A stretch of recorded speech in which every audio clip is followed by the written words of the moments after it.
Сәлем достар. Сіздермен бірге Puzzle Life арнасы. Менің есімім Әділ, Али. Ал енді көрермендер, біз бөлмеде емес, енді біз көліктің ішінде тамақ жейтін боламыз. Жаңа формат. Короче, достар, бұл жаңа формат болайын деп тұр. Бұл сіздерге ұнай ма, ұнамай ма білмейміз. Бірақ ұнайды деген ойдамыз, лайктарыңызды басып отырмыз. Бізде Алматыда қаланың ішінде кулинариямен байланысты, тамақпен байланысты киосктар, кафешкалар толып жатыр. Соларға біз енді обзор жасайтын боламыз. Стрит-фудтарға өзіміздің дәм пікірлерімізді айтатын боламыз. Ал енді бұл рубриканы біз тағам рейд деп атайтын боламыз. Сіздерге ұнаса лайктарың басыңдар, ал біз бастаймыз. Енді бүгінгі біздің бірінші баратын жерімізді қалай іздейміз? Әділ жаңа бір идеяны айтты. Ол Тугистан. Ана звездочка оценкалары ең аз жерге барайық. Ал енді соны іздейік. Достар, әрине бұл реклама емес, ешқандай өзіміз қазір таңдап отырмыз ол. Ең төмен жұлдызшасы қайсы? Банзай дейді, мегапаркта. Самый ужасный суши в городе дейді. То, что нужно, достар. Мен суши жемеймін. Жоқ, суши емес, енді Коронавируспен ауырып өл дейсің ба енді маған? Невкусно и долго не советую. Надеюсь, закроют эту Шарашкину контору.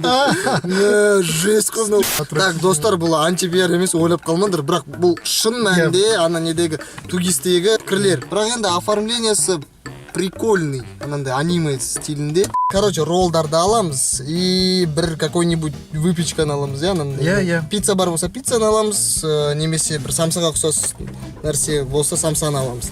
Кеттік. Ал біз Мегаға келіп фудкортты толық аралап шықтық, бірақ Банзай жабылып қалған сияқты адресті шатастырып алмадық. Дәл осы жер, бірақ Банзай болған жоқ о жерде. Солай келген адресіміз бойынша ештеңке таба алмағандықтан біз машинамызға қайтып келдік және Тугиске басынан кіріп жұлдызшалар ең төмен жерді іздедік. Енді сол іздеу барысында бізге Алматы стрит фуд деген бір жер түсті. Енді сол жерге барайық. Через 100 метров поверните направо. Алматы стрит-фуд деген жерге бара жатырмыз қазір. Звездалар тым жаман және отзывтары да өте жаман. Қазір міне экраннан көріп тұрсыз. Просто ужасно, начиная с обслуживания, заканчивая донером. Не то, что он дорого стоит, он еще и невкусный и холодный. Никому не советую. Решил перекусить перед работой, взял донер, так как голодный был, ничего кроме него не ел. Теперь тошнит и появилась рвота. Мясо сырое, недожаренное. Лучше бы где-нибудь в другом месте перекусил. Никому не советую. Отвратительный у них донер. Донер холодный был, добавили 2 километра лаваша. Просто ужасный. Донер холодный, а обслуживание ужасное. Міне келдік. Қазір Алияныждың барып заказ беретін. Барып емес шет жақтан түсірейін, себебі жылап қалады бәрі. Шын айтатын болсам. Қазір менюда ең өзіне ұнағандарды сатып ал. Екі позициядан екеумізге бір-бірден кеттік, көрейік. Тугистағы отзывтарда адамдар сервис жайлы жаман пікірлерді қалдырды, бірақ мен келген кезде киосктың алдында жаман сервисті байқаған жоқпын. Өйткені маған сатқан кассир әйел өте сыпайы және тәрбиелі адам болып шығыпты. Али келді. Неменеге тапсырыс бердің? Донер? Короче, 2 донер, 2 самсаға тапсырыс бердім. Отзывтарда не деп жазды? Сап-салқын, іші онша емес, обслуживание онша емес, грубый деп айтты негізі жаңа отзывты. Енді бір тәте болды и бір жігіт болды.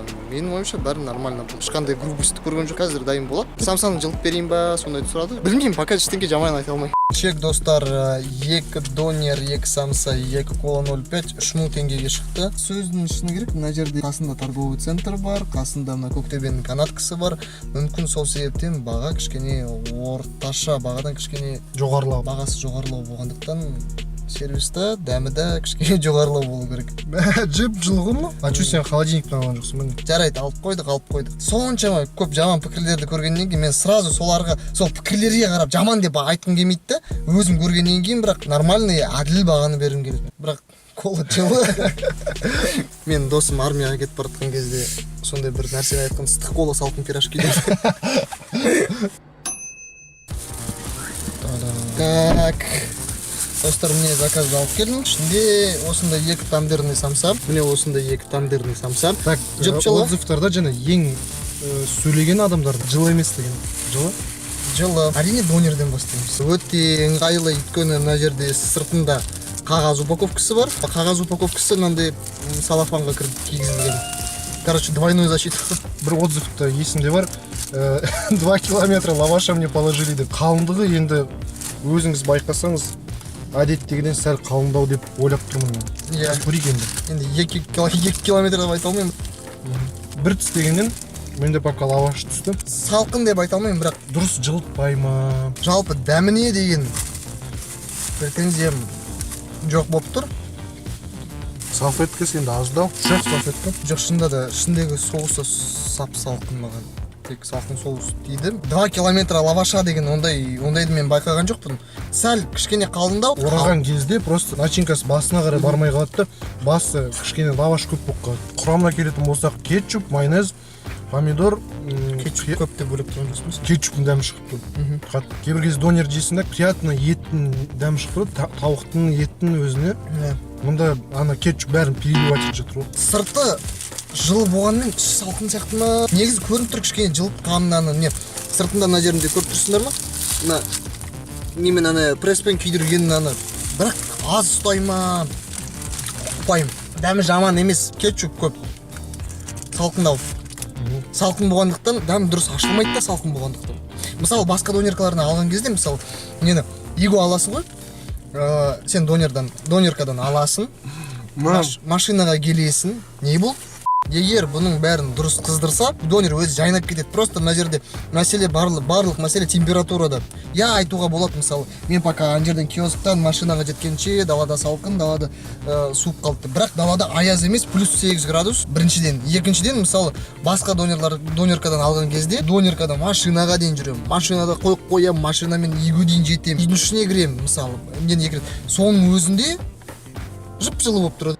Самса бізде жоқ, самсаға мен сөз жоқ, самса ыстық. Жақындатып көрсететін болсам, осындай самса. Кәдімгі тандырный самса, көрейік дәмді. Жоқ, самса жаман емес, самса жақсы. Пияз, ет және корица қосылған. Корица деппін ғой. Кориандр қосылған самса. Бізде пияз жемейді, пияз бар заттар. Бірақ та кориандр көп болғандықтан ондай байқамайды айтшы. Жоқ, кориандр үшін емес, бұл жерде ет көп болғандықтан ғой. Кәдімгі стандартты самса.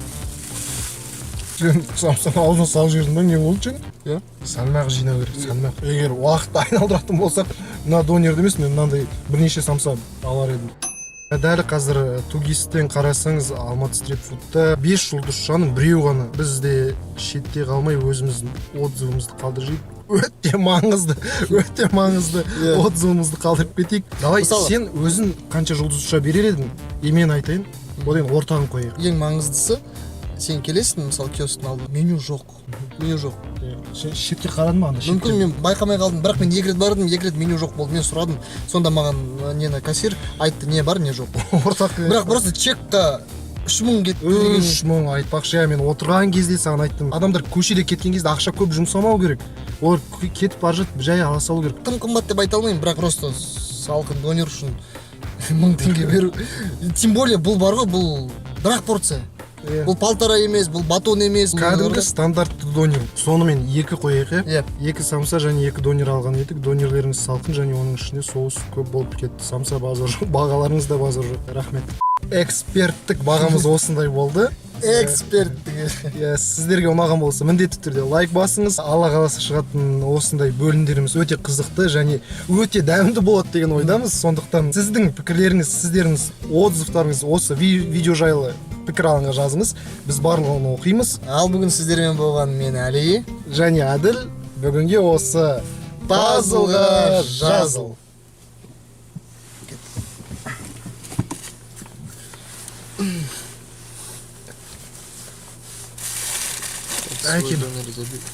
Ақ бет деген шығар.